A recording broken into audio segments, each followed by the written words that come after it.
আমি তো আমার গুরু পুজো করবো, করবো নাকি, করবো কিনা? আমি আমার গুরুর প্রশংসা করে বলছি।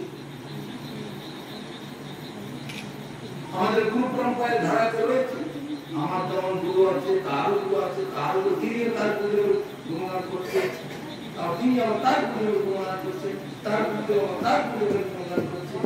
এইভাবে সরাসরি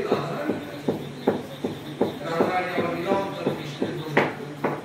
কৃষ্ণ হচ্ছে গুরু, তাই গুরু কৃষ্ণ রূপ শাস্ত্রের প্রমাণে গুরু রূপে কৃষ্ণ কৃপা করেন। গুরু রূপ ধরে কৃষ্ণ কৃপা করছেন। আপনাদের কারো কোনো সমস্যা হলে মন্দিরে গিয়ে কৃষ্ণের কাছে মাথা পুজো ফাটিয়ে বললেও কৃষ্ণ কোনো সাড়া দেবে না। দেবে কি? মাথা ফাটানোর সার শেষকালে টাকা খরচ হয়ে গেল, ডাক্তারের কাছে গিয়ে ট্রিটমেন্ট করতে। কৃষ্ণ তুমি একটু আমার কথা শুনলেন, তোমার কথা এত মাথা ফাটি করলাম, এত কান্নাকাটি করলাম। ভগবান কি বলতে চাইছেন? আমি তো জগতে গুরু রূপ ধরে এসে ঘুরে বেড়াচ্ছি, তা তুমি ঘোড়াকে নিয়ে ঘাস খেতে এসেছো না? ফিল্ড অফ বিচার, কোন কোম্পানির ফিল্ড অফ বিচার থাকে, তাদের সঙ্গে যোগাযোগ করলে সেই কোম্পানি মালিক না, মোটরসাইকেল বলো, ফোর হুইলার বলো, যাই বলো, ফিল্ড অফ বিচার এজেন্ট যারা আছে তাদের সঙ্গে যোগাযোগ করো। সরাসরি কোম্পানির ভাইকে ঢুকতেই দিলে ধরো এবং চিনি না, এজেন্টকে ধরলে, লোকাল অফিসার ফিল্ড অফিসার যারা আছে তাদেরকে ধরলে সরাসরি আমার কোম্পানির মালিক।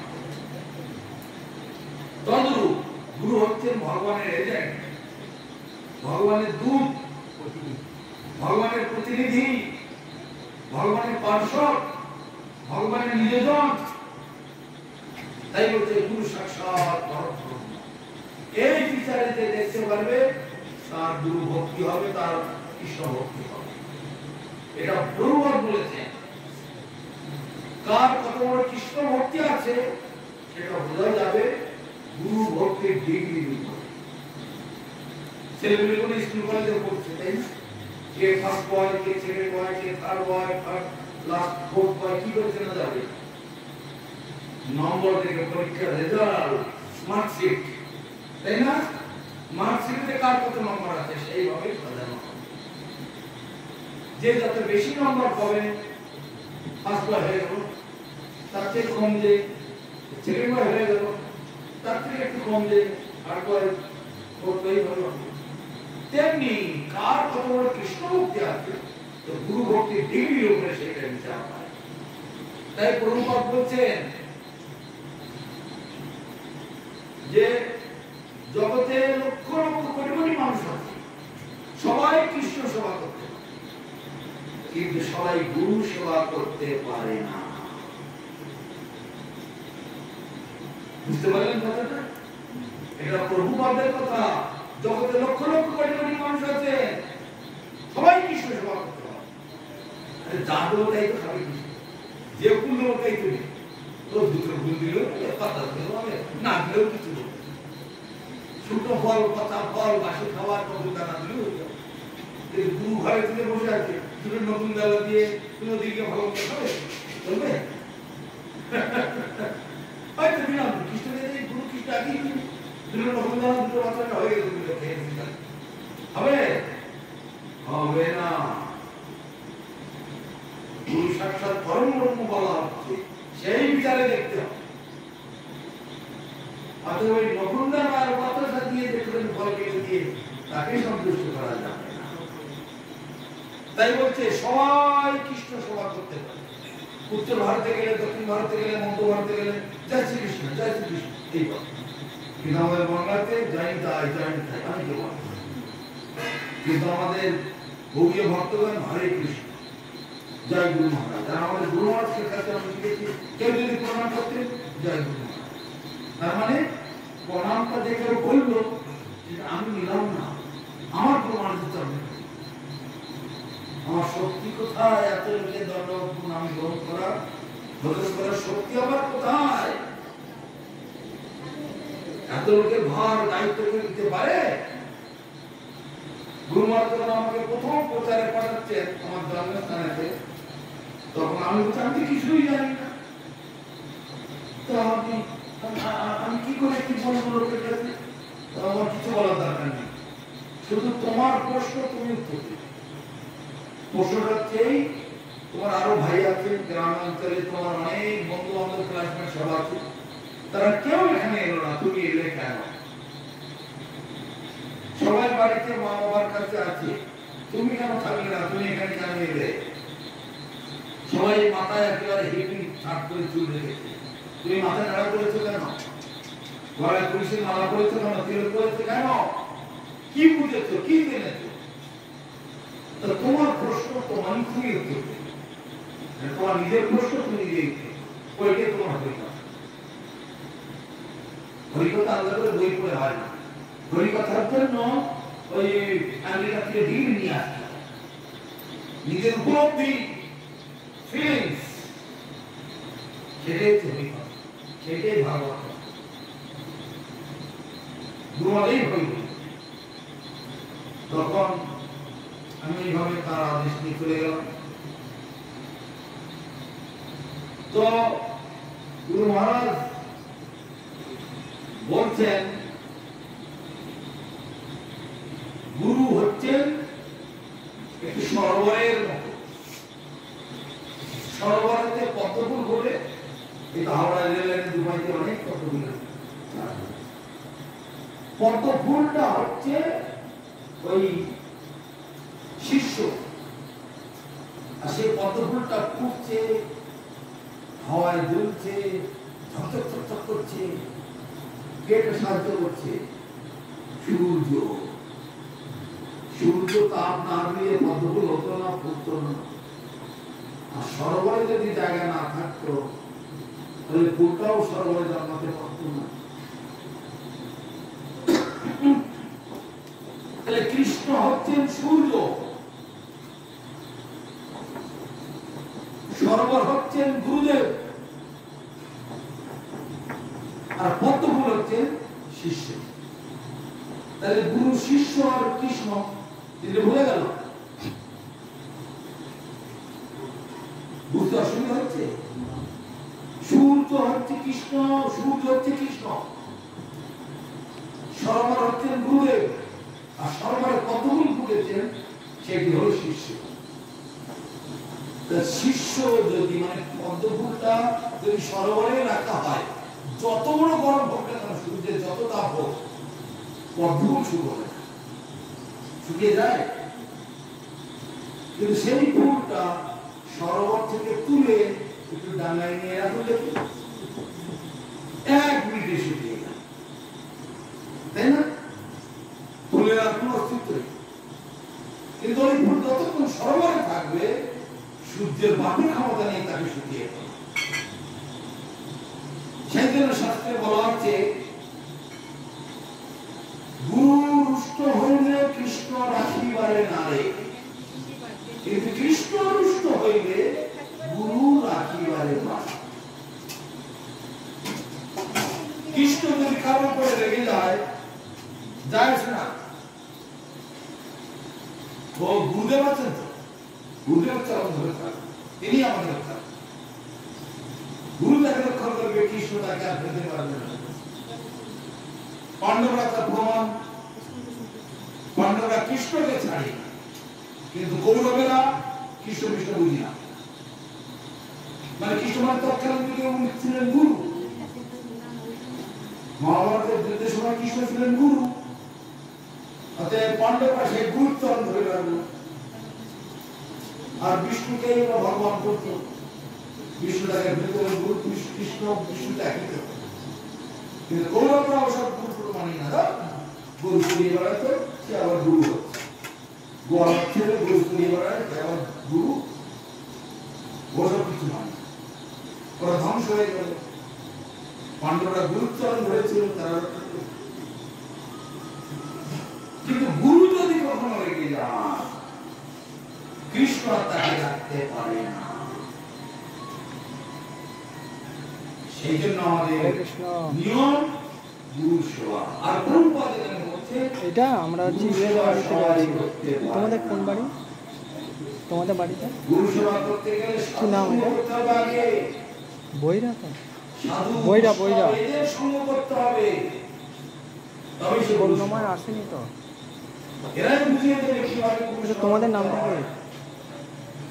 কিন্তু বইটা ওই যে সেই মাথা দিতে পারছে যারা টিউশনি পড়ায় না। হ্যাঁ হ্যাঁ হ্যাঁ হ্যাঁ হ্যাঁ হ্যাঁ হ্যাঁ ঠিক ঠিক হ্যাঁ আসো।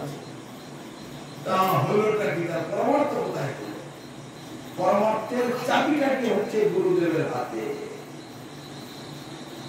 দীক্ষার সময় যে বৈষ্ণবীয় শিক্ষা একটি কাগজ সহজে দিয়েছেন, তাই না?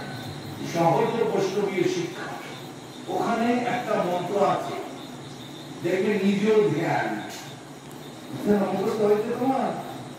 কেন অমসলো আমার কিন্তু মনে আছে, তুমি মুখস্থ করে দেবে 1 মাসের মধ্যে, 1 পেজ মাত্র। সেখানে একটা নিজ ধ্যান বলে একটি কবিতা আছে। সেখানে কবিতাটা কি? দিব্য শ্রী হরি মন্দিরার্ধ তিলকম কণ্ঠম সুমালান্বিতম বক্ষম শ্রী হরি নাম বর্ণ শুভকম শ্রীকণ্ঠলিপ্তামিতমহম উত্তম সূক্ষ্মম লবঙ্গরম বিমলতম নিত্যম বহন্তি তনু ধ্যায় শ্রী গুরুপাদ বর্মনিকটে শিব সুকাম চাপন। আমি মন্দিরে গেছি পূজা করতে, কি দেখতে পাচ্ছি? মন্দিরের দরজায় গুরুদেব বসে আছে। মন্দিরের গেটে আমার পুজো করাতে যাওয়ার কোনো রাস্তা নেই, তাহলে আমার কি করতে হবে? গুরুদেবের কাছে গিয়ে প্রার্থনা করতে হবে, গুরুদেব আমি একদম টান টান করে একটা নতুন বস্ত্র পরিধান করে কিলো কিলো করে আমি টান করে একদম শুদ্ধ আচারে বুকে হরিনামটাও রচনা করে দাদার সঙ্গে কিলো কিলো মেখে আমি একেবারে অতি শুদ্ধ আচারে আমি টান করে এসে তোমার চরণ করেছি। তুমি আমাকে কৃষ্ণ সেবায় অধিকার দাও বলে শরণাগত হতে হবে। গুরুদেব তখন বলছে ঠিক আছে, আগে সাষ্টাঙ্গ দণ্ডবত দণ্ডবত করলেন করলেন, আমি গুরুদেবকে দণ্ডবত করেছি, বাস ঠাকুরের দণ্ডবত কর, ঠাকুরের দণ্ডবত করলেন, বাস ঝাড়ু নিয়ে এসো, ঝাড়ু এর মন্দিরটা ঝাঁকিয়ে গেল, পরিষ্কার করে গেল, হাতটা ধুয়ে আসো, ঝাড়ুটা রেখে শুকনো কাপড় নিয়ে এসো, ঠাকুরের গায়ে যত কালকে আগামী দিনে ফুল চন্দন তুলসী সব লেগে আছে ওগুলো পরিষ্কার করে বলো। গুরুদেব হুকুম করছে, শিশু সেগুলো করছে। কেন কি বলেছেন? আমাকে সবাই অধিকার দিই। পরিষ্কার করে ফেললেন, ফেলার পরে তারপরে বলছেন গুরুদেব আমরা কি করবো? ঠিক আছে অর্জন করো, আগে ধূপ জ্বেলে নাও, ধূপ জ্বেলে কি হবে? ঘরটা সুগন্ধিত হবে। তারপরে তুমি আবার অর্চনের পাত্রগুলো সাজাও। প্রথমে গুরুদেবকে অর্চন করবে, তারপরে মহাপ্রভুকে অর্চন করবে, তারপরে রাধা কৃষ্ণ। এরম আসনম ওই শ্রী গুরবে নমঃ। গুরুদেবকে আসন করে বসে, এরম আসনম ক্লীন গুরায় নমঃ, এরম আসনম শ্রী ক্লীন রাধা কৃষ্ণায় নমঃ। তিনজনকে বসো। এইবার বেদং স্নানীয় ওই শ্রী গুরবে নমঃ, বেদং পঞ্চামৃত স্নানীয় ওই গুরবে নমঃ, গঙ্গোদকম স্নানীয় ওই শ্রী গুরবে নমঃ, বেদং বস্ত্রম ওই শ্রী গুরবে নমঃ। মানে চান করলাম, কাপড় দিলাম, সুন্দরভাবে ধুয়ে মুছে তাকে পরিধান করিয়ে চন্দন তিলক করিয়ে ফুলের মালা টালা সব কিছু দাদা দিলাম, দিয়ে তাকে সুন্দরভাবে সমাজ দিয়ে বসলাম। এবার মহাপ্রভু যেইভাবে, রাধা কৃষ্ণ করে সেইভাবে করে নিলাম, নিয়ে তারপরে গুরুদেব হয়েছে।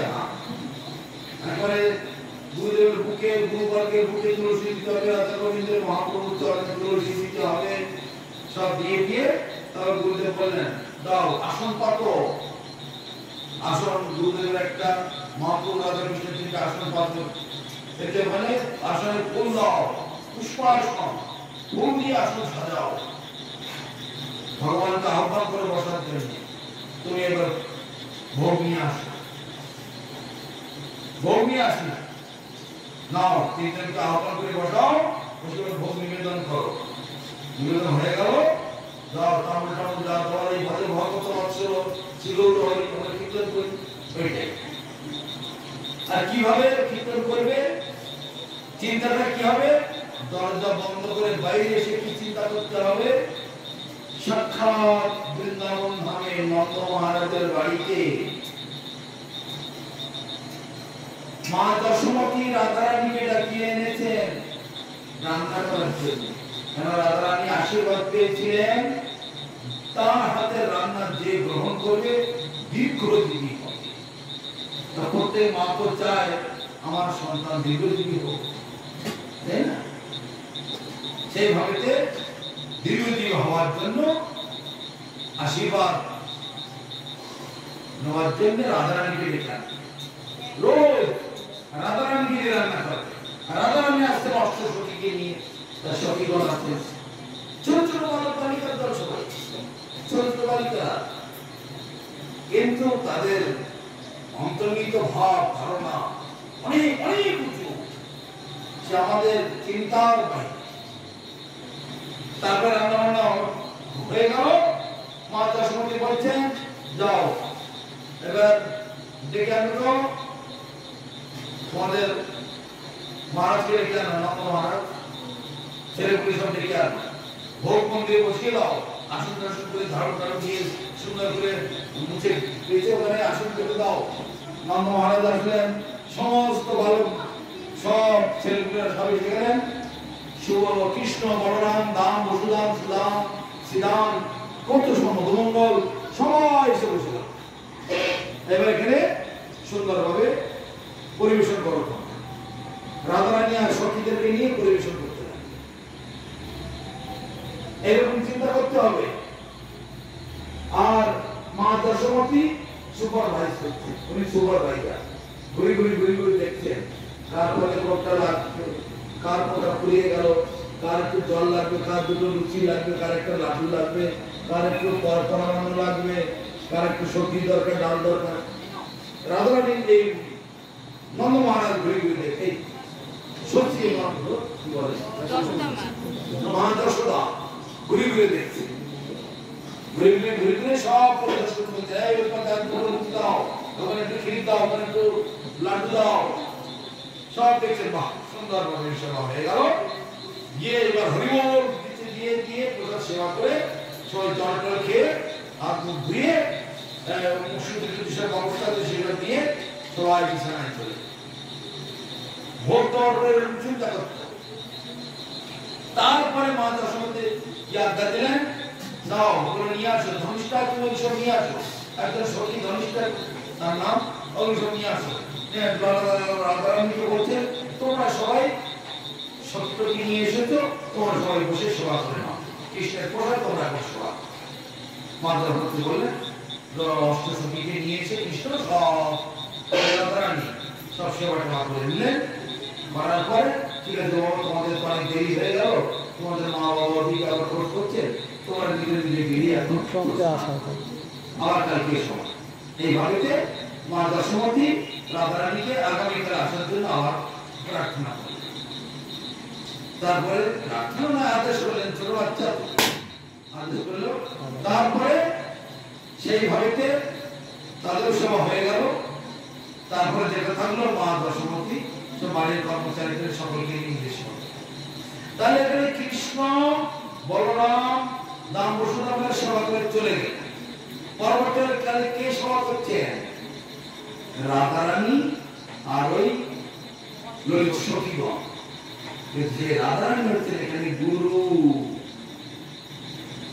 রাধারানী আর সখীগণ এরা হচ্ছেন গুরু, এরা হচ্ছেন আশ্রয় বিগ্রহ। আশ্রয় লইয়া ভজে তারে কৃষ্ণ নাহি তজে, আর সব মরে অকার। আমাদের আশ্রয় কেন গ্রহণ করতে হবে? এই কারণে রাধারানী বা সখীরা যারা আছেন তাদের চরণ আশ্রয় করতে হবে, করলে তারপরে ভগবান সেটা করবে। কেন আমরা মীরাবাইকে পূজা করি না? মীরাবাই রাধারানীর চরণ আশ্রয় করেননি।